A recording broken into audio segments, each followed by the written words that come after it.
happy Wisdom Wednesday. Thank you so much for tuning in and for choosing to spend some of your time with me. I'm Milagros, and this is a little space I carved out on the internet where I like to share tips, tools, techniques, stories, anecdotes that hopefully, when we implement them intentionally into our lives, can help us get to new levels of health and happiness, whatever that means for us for this time in our lives.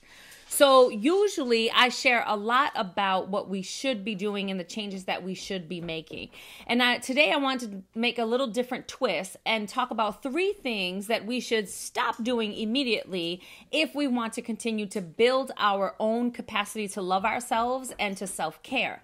And those 3 things, I find that they're important to know what we need to stop doing sometimes, because we can catch ourselves when we're doing it and then create shifts accordingly. So the first is competing and comparing. And I put those 2 together because they do both feel like competitive. Whether we're comparing or we're competing ourselves against other people, it's still a competitive space that tells us that we have to be better than someone else in order for us to have value. That the only way that we are worthy is if we beat other people. And the reality is that that's never true, right? Because then you're always looking to beat someone in order to feel good enough, and that's not sustainable. What it also does when we spend a lot of our time and energy competing and comparing is it takes away the opportunity to collaborate. Because when we recognize we have strengths and we have a special way of being that other people do not have, I can then show up with that magic, they show up with that magic, and we collaborate to make things better, easier, healthier, more magical, more sensational, whatever you want to say, right? So the first is pay attention to when you are competing or comparing yourself against someone else, and then just give yourself permission to say, I get to show up in my strengths, they get to show up in theirs. This has the potential to be a collaboration. I don't need to compete or compare. I'm good enough as is. The second thing is complaining.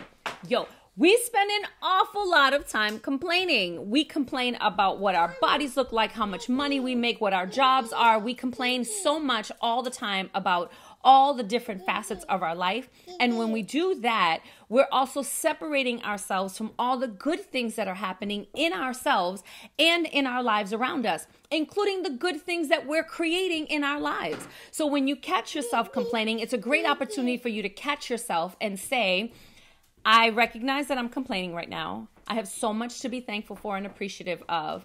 I'm going to think of 2, 3 things that I have to be grateful for, even in this situation. And then I'm going to use that space of appreciation to find a solution. I'm going to use that space of appreciation to level up my own self-love, my own self-care. If you find yourself complaining about your own body, then use that as feedback, right? So it's like, okay, if I'm complaining about this, that's me being disconnected from this amazing body that takes care of me every day. My bad, body. I love you. And then it gives us room to realign with appreciation. And the third thing is being complacent. So many of us spend a lot of time talking about what we don't want, but we're not doing anything to create change or to create ripple effects that are going to move us in the direction of what we do want. We get really complacent with competing, comparing, and complaining.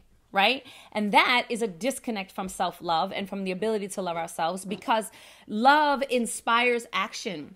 And action doesn't always mean like doing the hard work. It just means like showing up for yourself, being intentional, taking a nap, going for a walk, honoring yourself, doing your affirmations, focusing on what's good in your life, right? Like there are ways that we can be less complacent and really use that awareness. Like if I find myself being complacent, I can use that awareness to say, okay, what small action can I take right now that's going to reconnect me to love? What small action can I take that's going to remind me that I'm deserving and worthy as is? What small action can I take that's just going to give me permission and space to love on myself?